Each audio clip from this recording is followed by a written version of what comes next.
Hello दोस्तों, स्वागत है तमाરું આજના વિડીયોમાં આપણે વાત કરવાના છે કે વર્ષ 2025 માટે આંગણવાડીની અંદર તેડાગર અને કાર્યકર માટે જે ભરતી જાહેર કરવામાં આવી છે, જ્યારે પણ તમે આંગણવાડી ભરતીને લઈને અહીંયા કાર્યકર કે તેડાગર માટે ઓનલાઈન ફોર્મ ભરશો તો તમારી પાસે સ્વ ઘોષણા પત્ર અહીંયા માંગવામાં આવશે। સેલ્ફ ડિક્લેરેશનનું ફોર્મ ભરીને તમારે અહીંયા ઓનલાઈન સ્કેન કરીને અપલોડ કરવાનું હોય છે।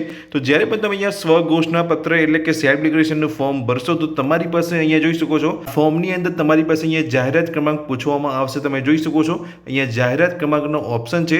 તો કેટલાક લોકો અહીંયા જાહેરાત ક્રમાંક જોઈને અટકી જાય છે ફોર્મ ભરતી વખતે। તો આ જાહેરાત ક્રમાંક તમારે સેલ્ફ ડિક્લેરેશન ફોર્મની અંદર ક્યાંથી લખવાનું છે તે વિશેની સંપૂર્ણ માહિતી હું તમને અંદર આપવાનું છું, જેથી તમે સ્વ ઘોષણા પત્ર એટલે કે સેલ્ફ ડિક્લેરેશન ફોર્મને અહીંયા ભરીને સ્કેન કરીને તમે જ્યારે ઓનલાઈન ફોર્મ ભરશો આંગણવાડી ભરતીની અંદર તેડાગર કે કાર્યકર માટે તો અહીંયા સ્વ ઘોષણા પત્રની અંદર જાહેરાત ક્રમાંક લખીને તમે અપલોડ કરી શકો। સ્વ ઘોષણા પત્રની અંદર જાહેરાત ક્રમાંક તમારે ક્યાંથી લખવાનો છે તે વિશેની સંપૂર્ણ માહિતી જાણવા માટે તમારે વિડીયોને અંત સુધી જોતું રહેવાનું છે।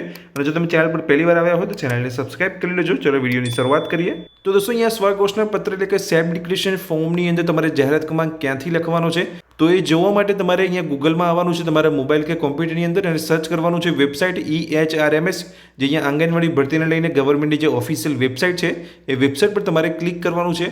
જેવું તમે એ વેબસાઇટ પર ક્લિક કરશો તમે જોઈ શકો છો આ પ્રકારનું પેજ તમને જોવા મળશે તમારા મોબાઈલની અંદર। જો તમે અહીંયા ઓપન કરશો વેબસાઇટ તો જોઈ શકો છો તમારે નીચે આવવાનું છે, લાલ પટ્ટાની અંદર તમને અહીંયા 3 લાઇન જોવા મળશે। તમે જોઈ શકો છો આ 3 લાઇન પર તમારે ક્લિક કરવાનું છે। તમારે આંગણવાડી ભરતીની અંદર કાર્યકર કે તેડાગર માટે પણ જો તમે અહીંયા ઓનલાઈન ફોર્મ ભરવા માંગતા હોય તો તમારે આ જ વેબસાઇટ પર આવવાનું છે અને આ જ રીતે તમારે 3 લાઇન પર ક્લિક કરીને રિક્વાયરમેન્ટના ઓપ્શન પર ક્લિક કરવાનું છે અને એપ્લાયના બટન પર તમારે ક્લિક કરવાનું હોય છે અને આપણને અહીંયાથી જાહેરાત ક્રમાંક મળી જશે। તો આપણે એપ્લાયના બટન પર ક્લિક કરીશું। તો જેવું તમે અહીંયા એપ્લાયના બટન પર ક્લિક કરશો તમે જોઈ શકો છો જે અહીંયા ઓનલાઈન ફોર્મ ભરવાનું જે પેજ છે અહીંયા આંગણવાડી ભરતીને લઈને અહીંયા તમને જોવા મળે છે। તો દરેક જિલ્લાની આંગણવાડી ભરતીની માહિતી તમને અહીંયા જિલ્લા વાઇઝ જોવા મળશે, તમે જોઈ શકો છો। તો જ્યારે પણ આપણે આંગણવાડી ભરતીની અંદર કાર્યકર કે તેડાગર માટે ઓનલાઈન ફોર્મ ભરતા હોઈએ છીએ તો સાથે તમે જોઈ શકો છો જે વધારાની વિગત તમને અહીંયા ઓપ્શન જોવા મળે છે, સ્વ ઘોષણા પત્ર આપણે અહીંયા એટેચ કરવાનું હોય છે બધી જ માહિતી ભરીને અને સ્કેન કરીને। તો સ્વ ઘોષણા પત્રની અંદર આપણે જાહેરાત ક્રમાંક અહીંયા પૂછવામાં આવે છે। તો જાહેરાત ક્રમાંક મેળવવા માટે તમારે જોઈ શકો છો કોઈ પણ તમે જિલ્લામાં રહેતા હોય એ જિલ્લાની આગળ જે એપ્લાયનું બટન છે બ્લુ કલરનું તેની પર તમારે ક્લિક કરવાનું છે અહીંયા જાહેરાત ક્રમાંક જોવા માટે। જેવું તમે એપ્લાયના બટન પર ક્લિક કરશો આ પ્રકારની માહિતી તમને અમુક જોવા મળશે, તમે વાંચવા માંગતા તો વાંચી શકો છો। બાકી તમારે અહીંયા પેજની અંદર નીચે જવાનું છે અને આઈ એગ્રીનું બટન તમને જોવા મળશે, એ આઈ એગ્રીના બટન પર તમારે ક્લિક કરી દેવાનું છે।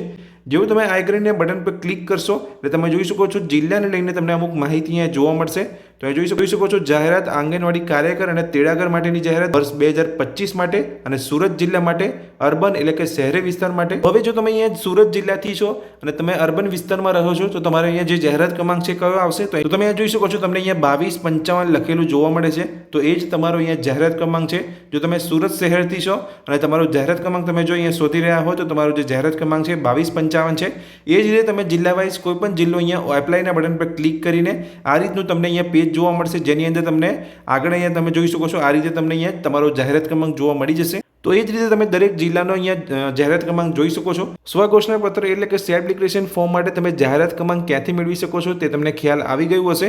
તો દોસ્તો આ વિડીયોમાં તમને માહિતી આપી કે જો તમે અહીંયા સ્વ ઘોષણા પત્ર ફોર્મ ભરી રહ્યા છો અને તમને ખ્યાલ નથી કે જાહેરાત ક્રમાંક તમે ક્યાંથી લખવાનો છે, વિડીયોમાં મેં તમને માહિતી આપી કે તમે જાહેરાત ક્રમાંક ક્યાંથી લઈ શકો છો। હજુ પણ જો તમને કંઈ કન્ફ્યુઝન હોય તો તમે કમેન્ટ બોક્સની અંદર કમેન્ટ કરીને જણાવી શકો છો અને જો તમને વિડીયો ગમ્યો હોય તો વિડીયોને લાઈક કરજો। આ જ રીતે માહિતી મેળવવા માટે ચેનલને સબસ્ક્રાઇબ કરી રાખજો। Thank you.